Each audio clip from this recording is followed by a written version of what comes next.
Merci de nous rejoindre pour On refait les essais avec les fidèles de ce rendez-vous. Stanislas Laroumet, Automoto, bonjour. Bonjour. Jean-Michel Normand Le Monde, bonjour. Bonjour. Mélina Priam, Autojournal, bonjour Mélina. Bonjour. Pierre de Villeneuve, Europe 1. Bonjour. Et Jean-Christophe Lefebvre, Flottes Automobiles. À l'essai, la toute dernière génération de la voiture la plus vendue en France, la Renault Clio 5e génération.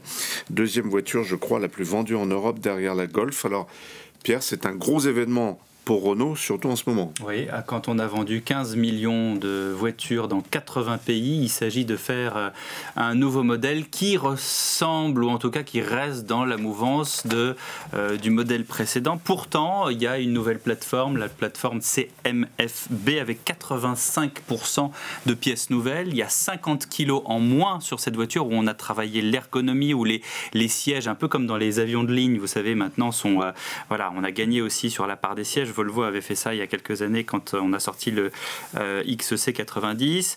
C'est une voiture qui passe tous les tests 5 étoiles au Euro NCAP avec 6 airbags. On est sur des prix allant de 14 100 à 26 100 euros et un coffre de 391 litres. Voilà pour les données techniques. Ce que je voulais vous dire, après avoir essayé le modèle TCE 100 en essence avec 5 vitesses, et oui, nous sommes en 2019, 5 vitesses manuelles, alors qu'on est tous habitués à avoir 6 vitesses, eh bien, moi je l'aime bien cette Clio. C'est une voiture qui est attachante, qui est agréable, et ces 3 fois rien de changement font que cette voiture est totalement différente par rapport à la Clio 4 que moi je n'aimais pas, qui était une voiture aride, qui était une voiture qu'on subissait. Moi je peux vous dire qu'à Europe 1, ce sont des voitures de reportage avec ce levier tout bas là qu'il faut aller chercher là, très très loin, alors que là on a tout tombe sous la main. Ils ont redessiné la planche de bord en fonction du conducteur. On a envie de dire, mais pourquoi vous n'avez pas fait ça avant? On se sent vraiment entouré de toutes les commandes, tout tombe sous la main, tout est beaucoup plus quali, ça c'est très très important. Et ce TCE 100 qui va sans doute être le cœur de gamme, qui va être la voiture, la Clio de Monsieur Tout-le-Monde, avec ses 5 vitesses qui sont des rapports longs, où je me suis dit, mais alors 5 vitesses, donc ça veut dire qu'on va avoir une première qui va jusqu'à 60. Eh bien, peut-être, mais ça ne m'a pas gêné, ce 3 cylindres fonctionne bien, il n'a pas les attraits d'une tondeuse à gazon comme certains 3 cylindres ont en ce moment. Moi, je dis chapeau et bravo à cette nouvelle Clio, longue vie à cette nouvelle Clio qui va vraiment bien se vendre, je pense. Mélina. Non, c'est vrai, la Clio, ça devient, c'est une vraie réussite. C'est la deuxième voiture vendue en Europe, et en fait, c'est notre Golf à nous, français. Et Renault applique d'ailleurs un peu les mêmes méthodes que Volkswagen, c'est-à-dire que esthétiquement, elle évolue pas énormément à l'extérieur. Ils ont capitalisé sur un style connu. Depuis la dernière. Depuis la dernière, oui, bien sûr.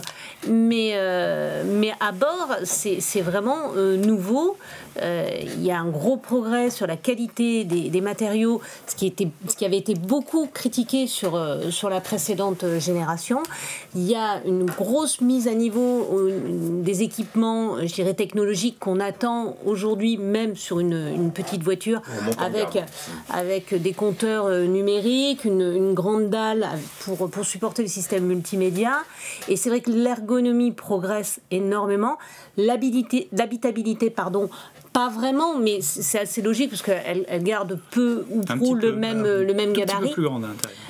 Renault annonce effectivement un coffre un peu plus grand. Nous, on l'a pas constaté. Je ne sais pas où ils ont été chercher ce gain. Je pense qu'ils ont modifié leur manière de mesurer, mais c'est pas très grave parce que de toute façon, le coffre de la Clio était déjà assez grand pour une citadine. C'est vraiment, ça paraît pas grand-chose, mais c'est vraiment une nouvelle voiture et je pense qu'elle a vraiment de solides arguments. Jean-Michel, j'insiste, c'est très important pour Renault. C'est la deuxième voiture vendue en Europe, c'est la voiture française la plus diffusée dans le monde.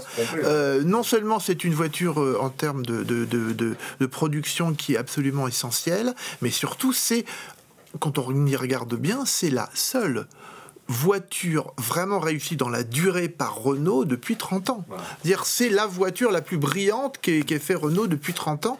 Il y avait en plus il y avait une grande tradition française qui consistait à, quand vous avez réussi une voiture, quand vous la renouvelez, vous changez tout, par principe, parce que comme ça, en France, on change tout, par principe, on change le nom même, etc., etc. Et là, il y a eu une discussion un peu serrée d'ailleurs chez Renault parce qu'ils ont décidé de garder pratiquement la même enveloppe. C'est une voiture qui réussit l'exploit depuis 5 ou 6 ans de se vendre un peu plus tous les ans, même lors des dernières années. Et c'est une voiture qui est la seule de sa catégorie à être la plus appréciée pour son design. Donc il n'y avait pas vraiment de raison de changer. À l'intérieur, par contre, il était temps de faire quelque chose, parce que là, c'était vraiment, surtout quand on voit les concurrentes, et notamment Peugeot, il fallait vraiment recoller un peu au peloton. Oui, les flottes, j'ai vu que le marché des flottes explosait là, depuis le début de l'année. Ça marche très bien, les flottes. Bon. Alors, les particuliers n'achètent plus de voitures, c'est les entreprises qui les achètent pour eux. Mais on va se précipiter sur Clio. Son problème à la Clio, c'est que la 208, ancienne génération et fatalement la nouvelle, risque de lui choper la place de numéro 1 en France. Pour ne pas dire en Europe, si, hein, parce qu'il y a un vrai attrait. Vous ne l'avez pas encore essayé, la 208. Non. Ça sera pour la rentrée. Alors, en attendant, donc, la Clio avait intérêt à se défendre. Elle le fait très bien, avec quand même un style qui, malgré tout, est renouvelé, même si on garde le design général. C'est la même chose sur Capture. Capture se renouvelle vraiment, alors qu'on a l'impression que c'est le même. Pourtant, il augmente de 14 cm. Donc là, et à l'intérieur, c'est une vraie révolution. Et que j'apprécie. Un argument massu pour les flottes qui va arriver, c'est que cette voiture va avoir une version hybride. Oui. Alors il y a une hybride. Sur Capture, il y aura un hybride rechargeable qui n'aura pas sur cette version de Clio, parce que le surcoût serait trop élevé. Donc il y a quand même des arguments en direction des professionnels. Le seul contre-argument que je souligne une fois de plus, c'est pas la première fois sur ce plateau, c'est que Renault a choisi de présenter cette voiture à la presse nationale et internationale uniquement en version essence. Donc, à partir du moment où on se coupe de 50% des ventes, on va dire, parce que les entreprises, tant que la fiscalité le permet, achètent du diesel, et il y a 2 versions diesel au catalogue qui sont... Elles vont arriver, mais on n'a pas le droit de les essayer. C'est ça qui est un peu dommage. Donc, il est très bien ce 3 cylindres TCE, mais c'est pas le gros des ventes encore aujourd'hui, et encore pour un an. La moitié des ventes. Le 1 litre essence. Oui, tout à fait. Non, mais il est très bien. Mais sauf que c'est pas ce qui va se vendre en entreprise.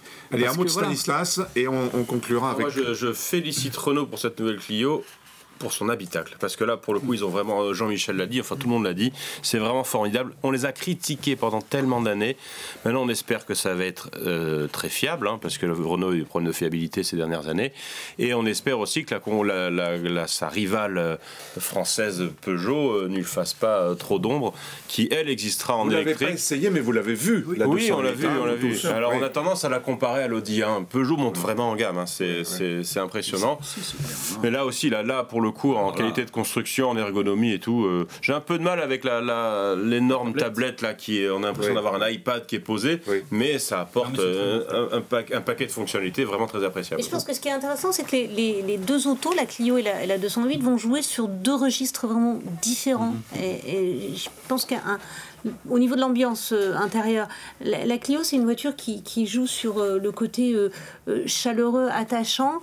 La 208 sera, de ce qu'on en a vu, plus sur le côté sportif, un peu plus jeune. Mais en termes de chiffres, et c'est intéressant ce que vous disiez, Jean-Christophe, mais la 208 et la i208 seront comptabilisées dans les chiffres de vente de la 208, tandis que chez Renault, il y a la Clio et il y a la Zoé. Donc évidemment... On fera le comparatif à la rentrée. Merci à vous tous. C'était Clio 2019.